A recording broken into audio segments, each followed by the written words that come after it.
Bill, she needs to speak to her.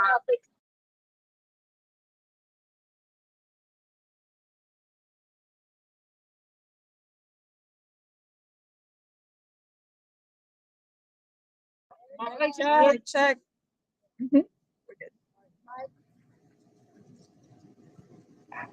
Mic check. Mic check. Mic check. Mic check. So I want to apologize for getting here late. We supposed to start up at 7, then they moved to 7:30. We should have just kept it at 8, like we initially said in the first email. Sorry about that, but anyway, this is West Wednesday, and just glad to be out here. You know, it's raining, it's messy, but the weather never stops us or discourages us. So we done been out here in worse weather than that. So just excited about that. And I'm more so excited because late night I'll be taking a trip to Oakland. Um I'll be with all the impacted families and things like that. And it's a well needed vacation, all that into one, definitely needed. Definitely needed. So I'm real excited about that. And it's the 10-year anniversary of Michael Brown. And it's just sad and disgusting that why did that even have to happen to Michael Brown? Why do our families have to be impacted? So it's no joy. This is a club that nobody signs up for and say, hey, I want to be a part of a nightmare, a living nightmare that's daily happening, and the trauma never goes away.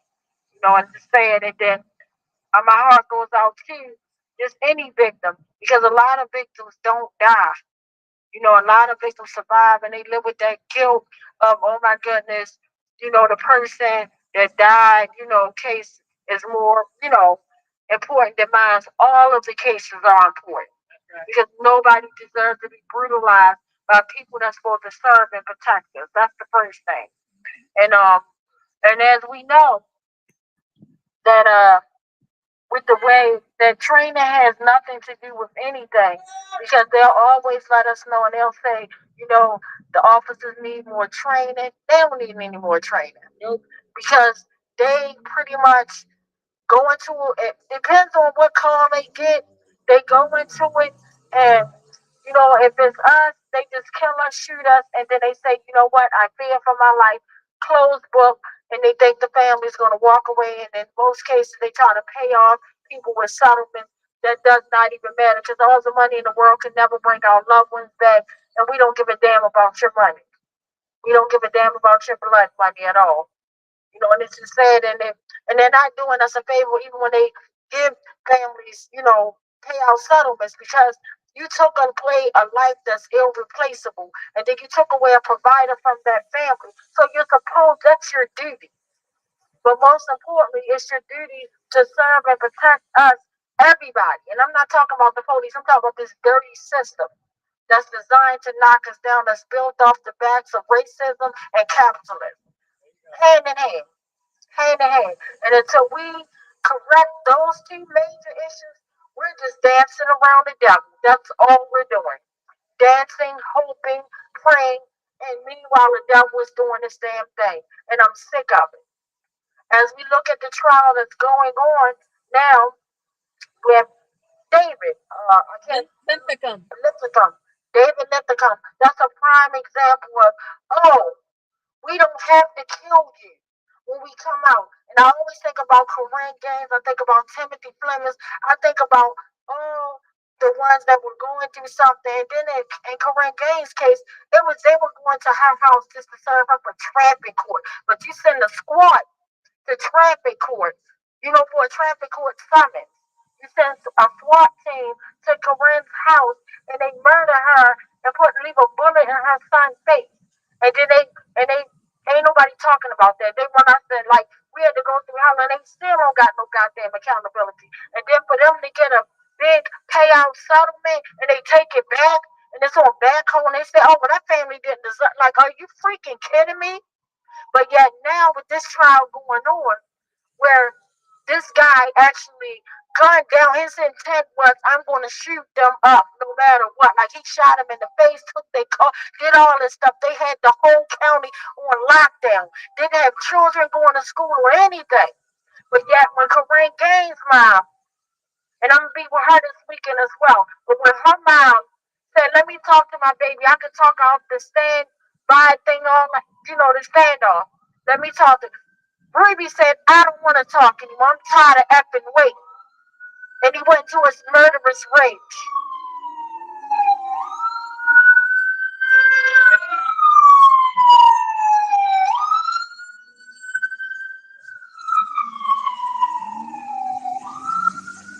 And he went into his murderous rage. But my whole point is, this system makes me sick. And when I think about my friend Hillary, that made a clear point to me years ago, when I kept on looking at the system on another scale, when she said the most profound thing, she said it's about wrong and right. Who could prove, like, and it's crazy. Like, and then I think about now we have Miss Levy representing him. And that just turned me completely off. I'm gonna be transparent. This is not the West Coalition. This is Tawanda Jones speaking from my heart. So I don't want her to be mad at the West Coalition, but I'm disgusted by that. With the simple fact of how she fought really hard against these corrupt, dirty ass cops, and how she fought for like Keith Davis Jr. She did a lot of good stuff. But for that this is a person that, and race plays a big factor in this case. Like, let's be crystal clear. This is about race. This is about race, but yet they just gunned down a goddamn teenager. And I remember, he was on the way coming from worked in the community. That was the latest shooting that we knew about in the city. Maybe some more that happened that I don't know about. But it was a teenager that was a father that was literally supposed to have his baby in 2 weeks. But within 2 weeks, his family had to bury him, so he never got a chance to meet his child. And all the hell he did was ran away. And the first thing they said, he had a gun. He ain't shoot nobody in the face. He ain't take nobody goddamn car. He ain't do none of that. So why isn't this young man here? So I don't give a damn about none of the foolishness. I'm sick and tired of being sick and tired. I've had enough. I wish by my own self I can just wrap my hands and strangle out this whole entire racist system. Not a person, I'm talking about capitalism, racism. Just strangling and weeding out. Just take one good, the way they sat on my brother's neck. And I know a man that was beat for over 18 minutes, pepper sprayed, tased, tortured in broad daylight. If I could just sit on top of this racist capitalist system and choke it and smother it out. That's good. That's what I want to do because I'm tired of the reforms and ain't no. That to me is the way that they calm us. They like to calm us and make us feel like they're doing a good deed or something going to get right. And meanwhile, the numbers are rising. Every week we come out here, within a week, we have more than 12 bodies that we know of. And this is only what they're reporting. What about the stuff we don't know about? Because I don't even really believe in the statistics because they can hide what they want to hide. They can make something right. They don't talk about the truth all the time. So again, it was like my sister said, it's proven about wrong and right. And it's disgusting. It is horrible. It is right, and I'm tired of it. Like no family deserves to go like through what we're going through. And then we have these poverty pimps come up, trying to pimp us out, and there for the damn camera. Don't matter what side, they don't even have no shame in their game no more. Then we have an experts like Tyrone Powers to come and say, "Oh, well, they did that. Why did they show up at Sword with their sword gear and all that stuff?" We needed that for Corinne Gaines. We needed that for Tyrone West, for Timothy Flemings. But do we get it? No. Because it's the haves and the have-nots. And I'm quite tired of it. It's smack dead right in our face right now. It ain't no playing it off. It ain't no watering it down. They don't care. They don't care. And we have to deal with it. Our babies have to deal with it. Our children gotta deal with it. It's so sad to have a precious life be brought in the world, and then as soon as you see that precious baby face, you think about, damn, the next 15, 10 years, not even 15, you can say 10 or 12 years. Because I think about Tamir Rice, a baby that was playing in the playground, gunned down in seconds with a toy, as they claim a toy gun. I don't even think he had that. Because it don't even make sense. I don't even think he had that.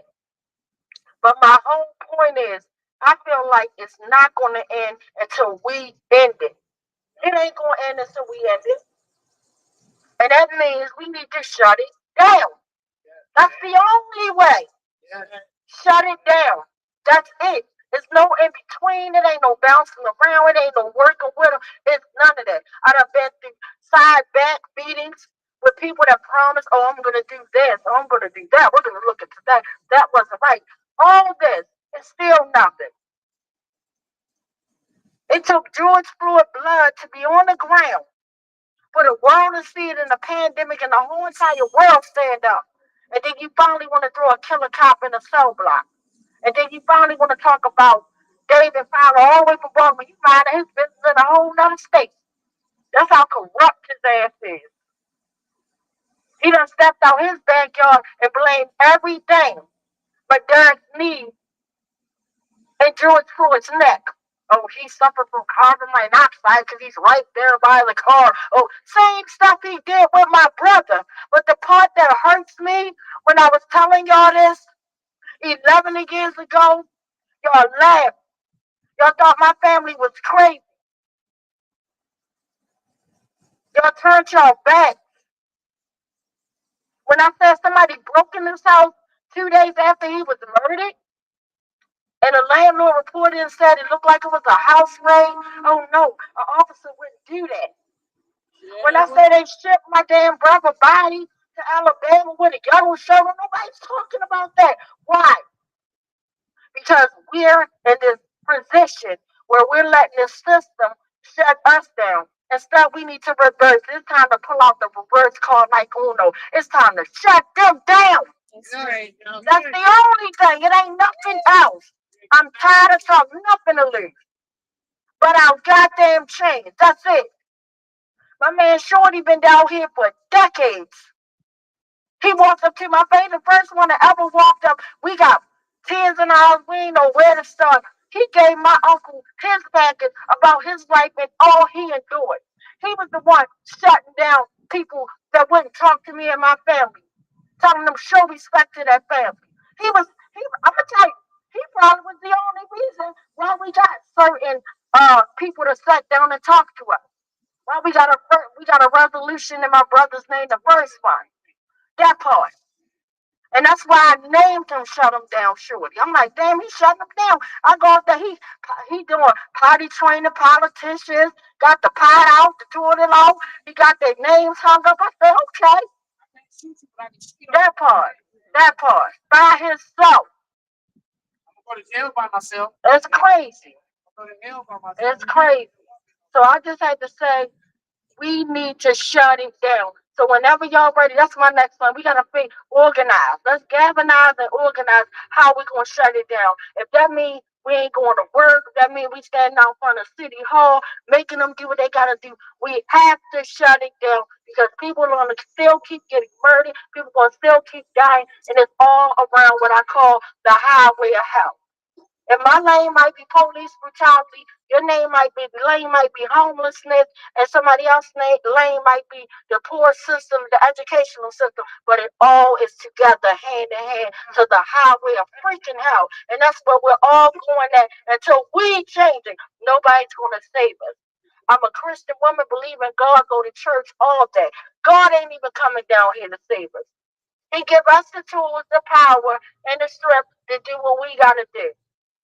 And that's why he gives us mercy on one side and glory on the other side. And I'm going to use my mercy and my glory, and I'm ready to shut it down. Mic check. Check. How y'all doing tonight? I don't usually speak, but I'm I'll be 65 years old this year, all right? I've been fighting this fight since 1986.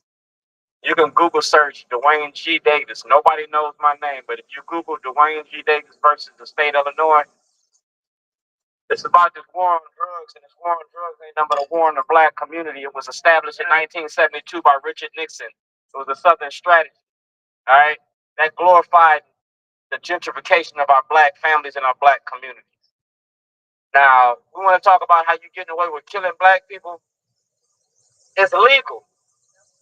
If you Google search Dred Scott says that black people ain't got no rights in which white people got to respect.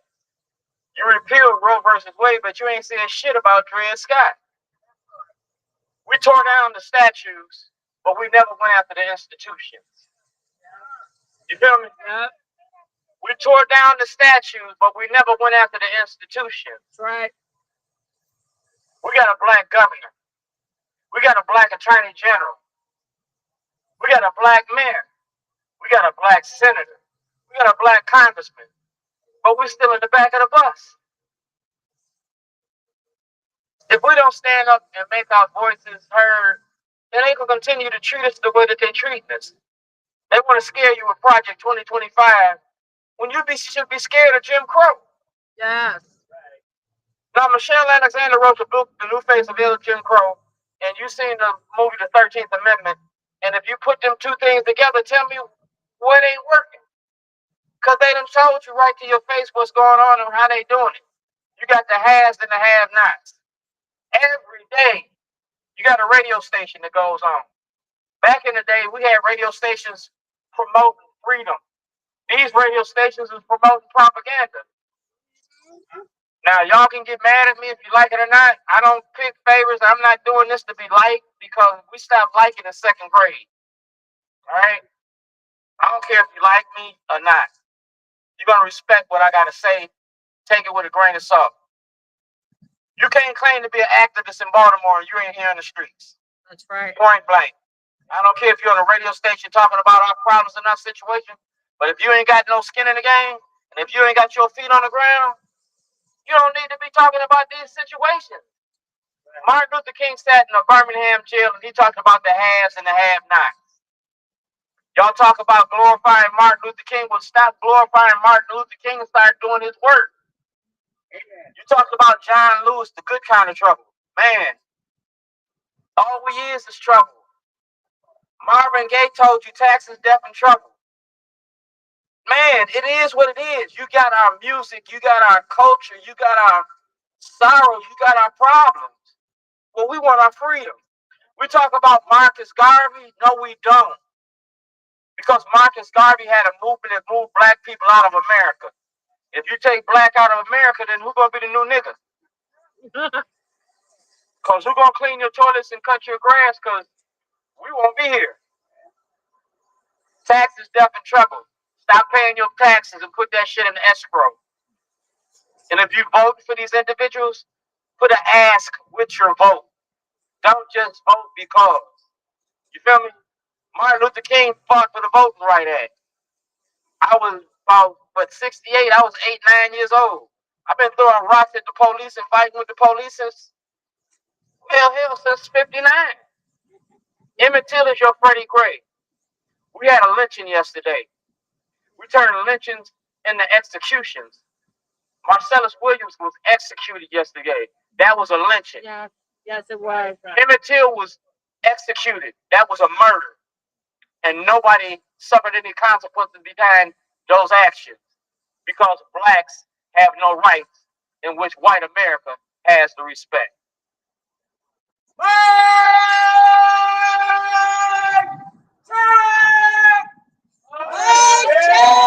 You're going to respect me. I just want to say a brief word about a study that just came out, and in the future we could talk about it a little more. But this is a report on the New York police.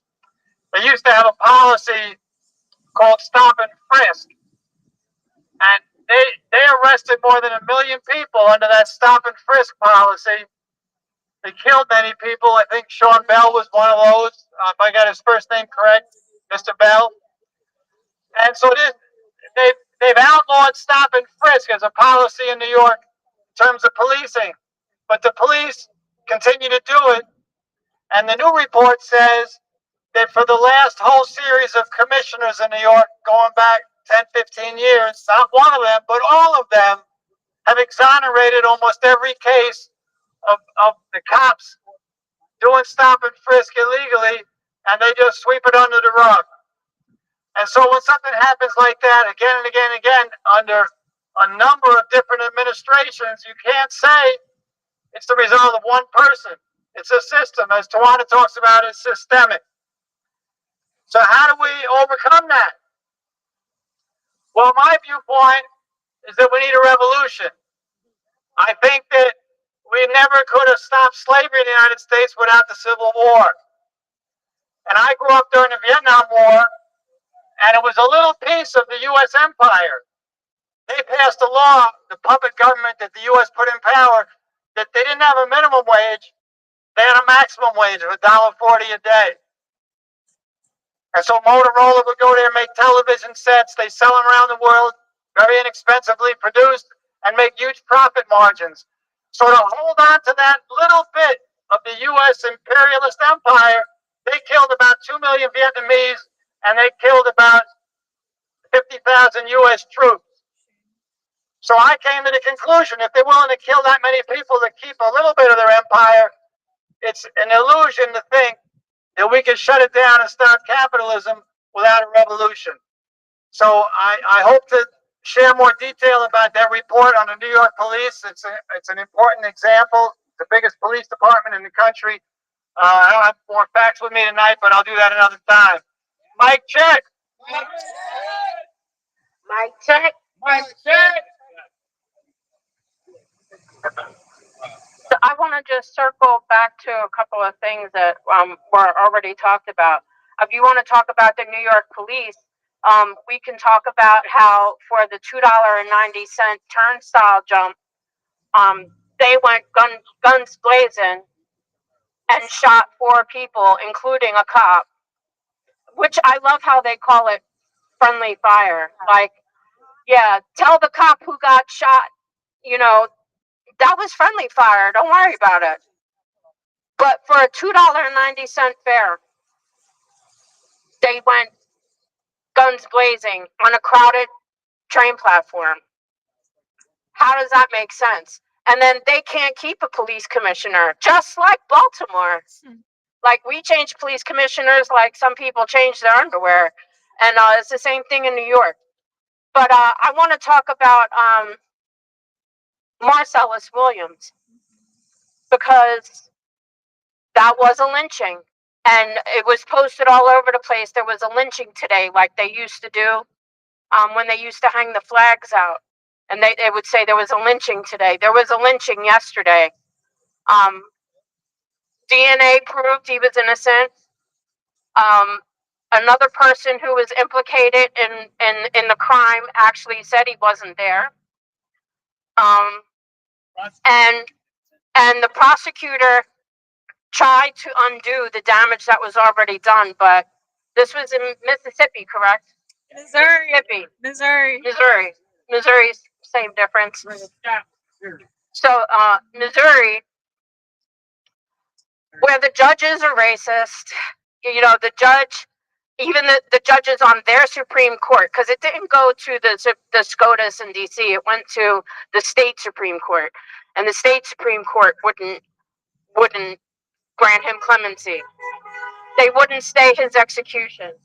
And then you have the racist governor, who, despite calls from all over the world, not even just from this country, because from all over the world, people calling, begging, just stay this execution and let this man get a fair trial.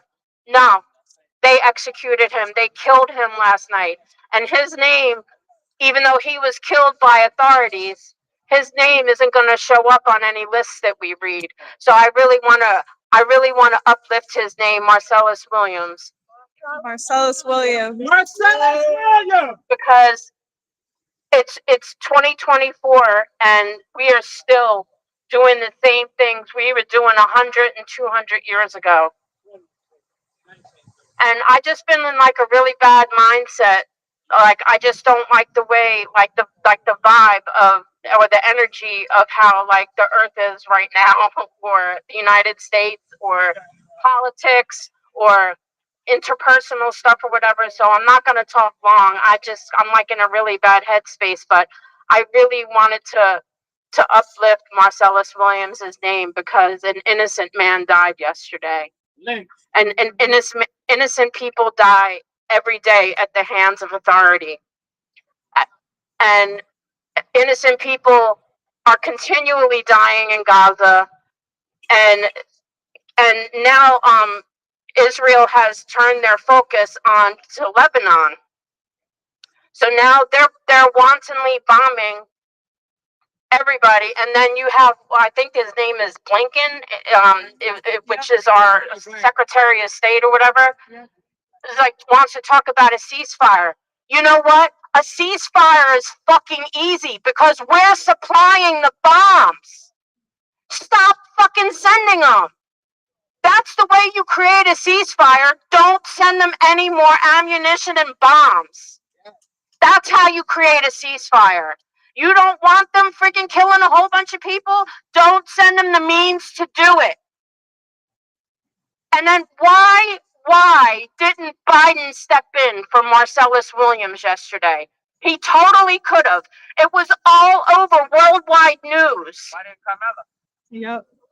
Why didn't anyone with a position higher than that dirty racist governor step in for him? So like the answers are really simple for a lot of these issues that we have, but no one has the courage to stand up and do the right thing. We need to stop sending bombs and ammunition to Israel.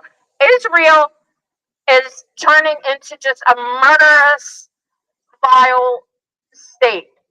And I'm not saying that about Jews. I am not saying that about the people who live in Israel, because they're daily out in the streets protesting what Netanyahu is doing. They don't agree with what Netanyahu is doing.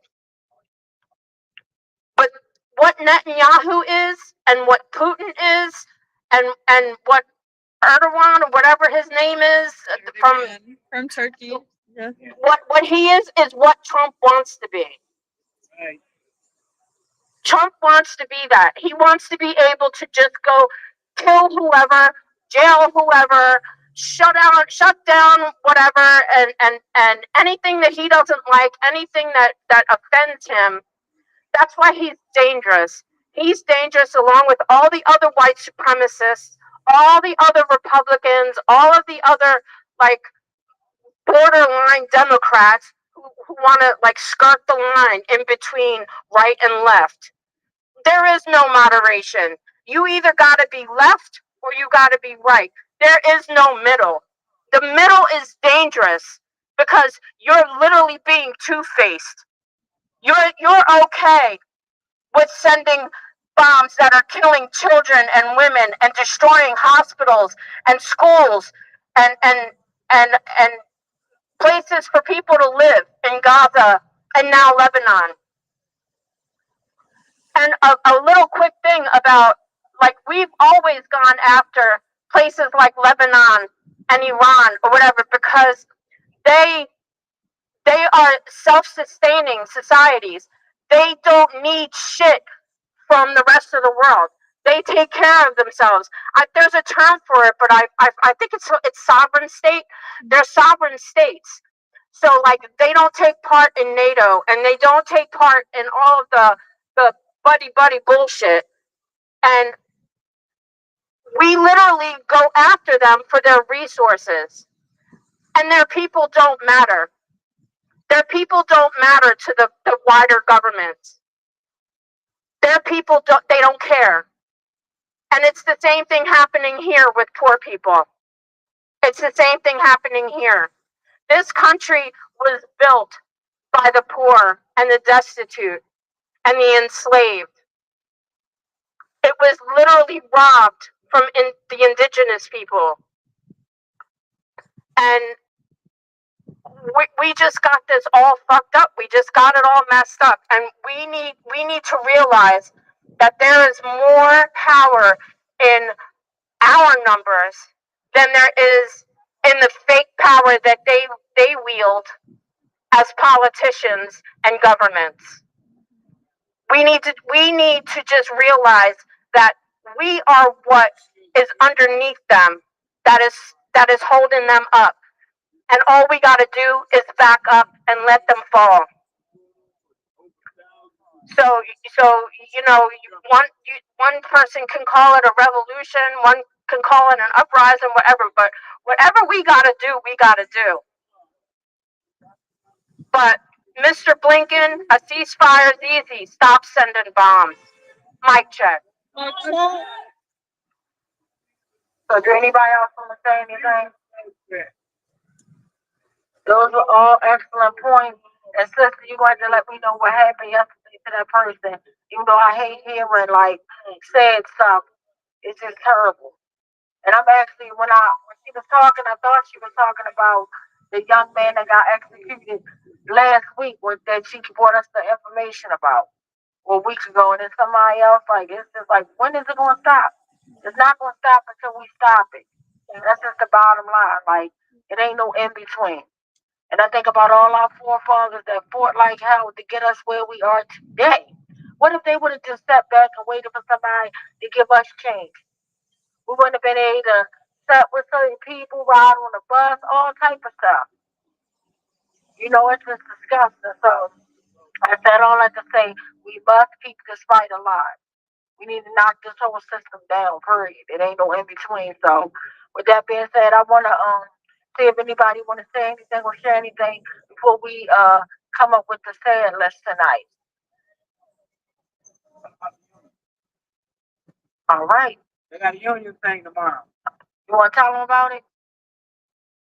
Oh, yeah. This information about sticking together.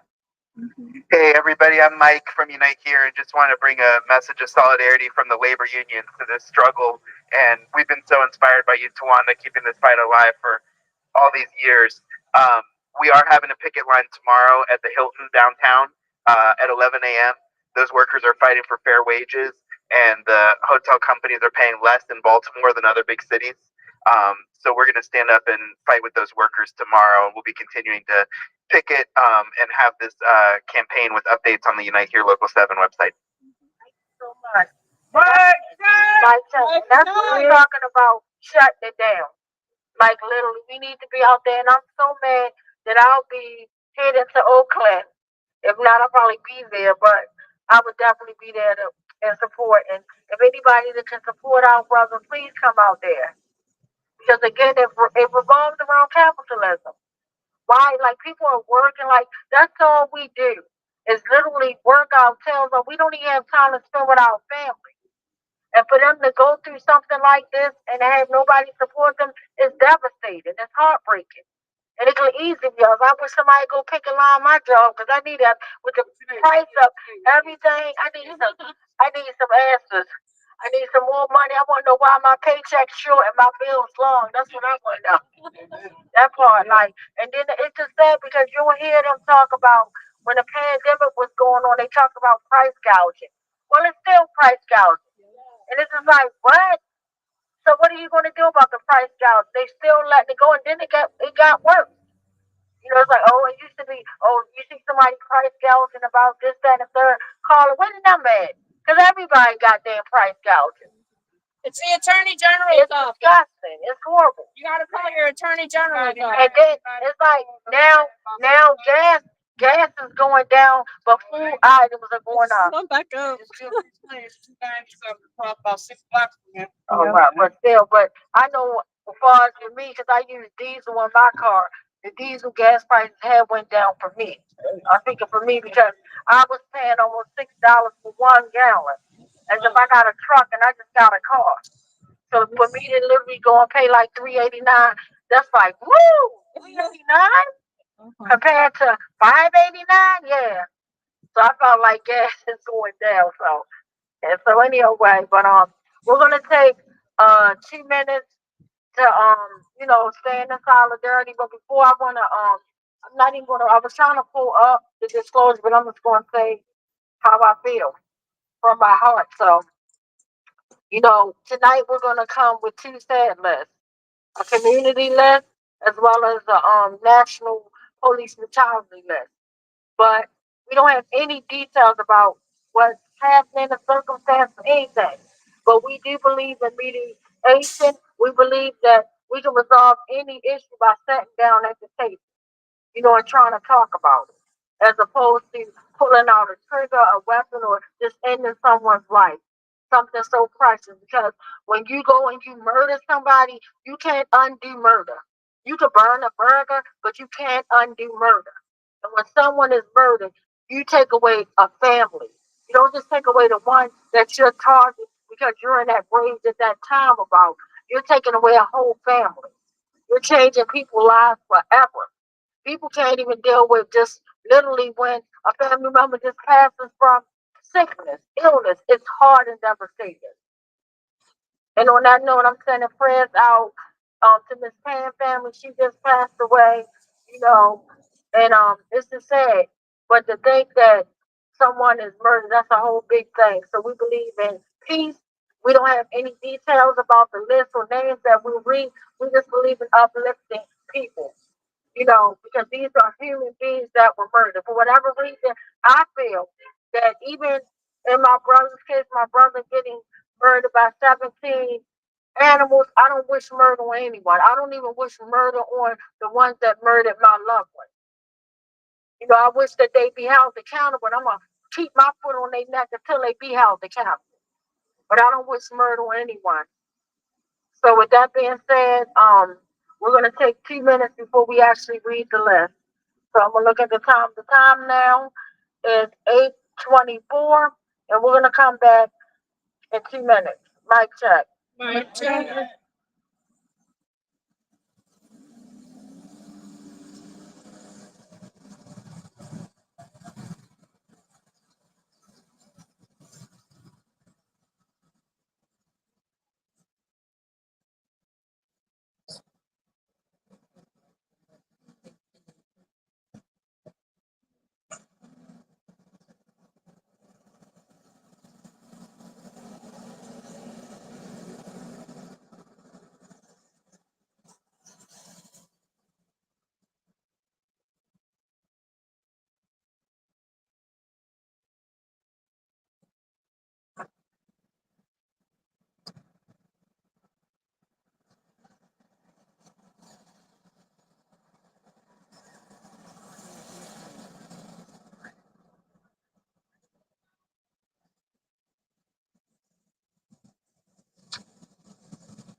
All right, thank you guys. The time now is 8:26. Thank you so much. Mic check. My turn.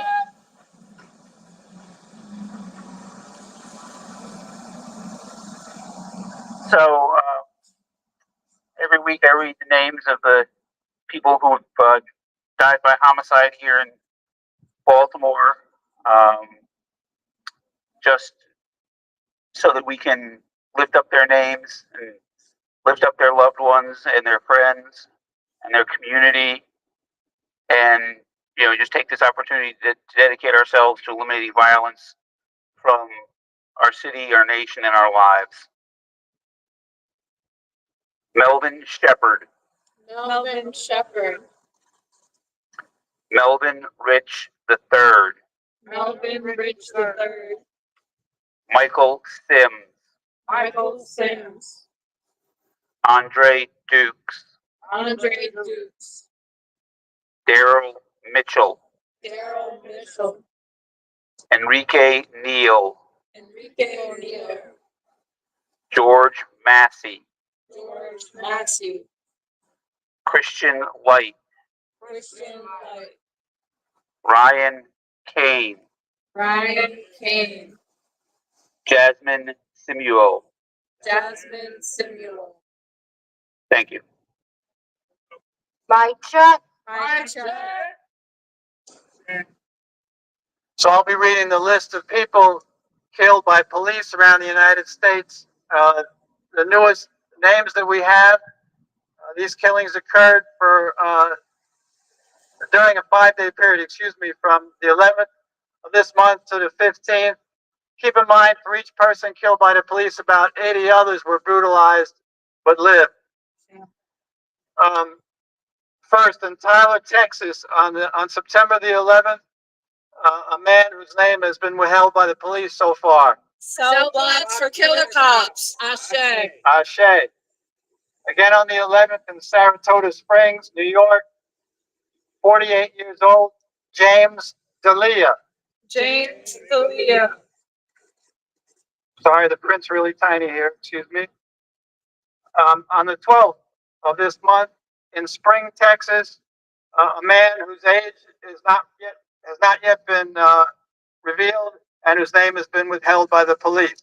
Cell blocks for killer cops. Ashe. Ashe. Again on the 12th in Tempe, Arizona, a 44-year-old Jake Caruth. Jake Caruth. In Houston, Texas, on the 13th, 45 years old, Sean Hammond. Sean Hammond. On the 13th in Brooklyn, New York, 38 years old, Vilmond Jean-Baptiste. Vilma Jean-Baptiste. Again on the 13th in Andrews, Texas, 31 years old, Ricardo Infante. Ricardo Infante. On the 14th in Scio, Oregon, 46 years old, David Tyler. David Tyler. On the 14th again in San Antonio, Texas, 22 years old, Joseph Garcia. Joseph Garcia. Once more on the 14th in East Greensville, Pennsylvania, 55 years old, Gabriel Diaz. Gabriel Diaz. Once more on the 14th in Denham Springs, Louisiana, 31 years old, Chavis Whalen. Chavis Whalen. Once more on the 14th in Denham Springs, Louisiana, 31 years old. Oh, I'm sorry. We honored him already. It's a little difficult on this tiny list. And finally, the last person we're upholding this evening, killed by the police in Sumner, Washington, on the 15th, 35 years old. It's a man. The name has been withheld by the police at this point. Cell blocks for killer cops. Ashe. Ashe. Mic check. Mike check. Mike check. So again, I just want to thank each and every last one of you. And if you can, on tomorrow, support my brother. Support the union, please. The work needs to be done. Support it. If you can't make it out there, just share the information and ask someone else to make it out there. That's what I'm going to do. So my brother, you just give us more information. Can you give it to us again one more time? Tomorrow at 11 a.m. we'll be down at the Hilton, downtown in the Inner Harbor, picketing, and the information's on Unite Here Local 7 Facebook page. Right across from Camden Yard. Thank you. Right across from Camden Yard. 11 o'clock tomorrow. So if you don't know nothing else, you know Camden Yard. Everybody know Camden Yard. Right across the street. So remember, live to love.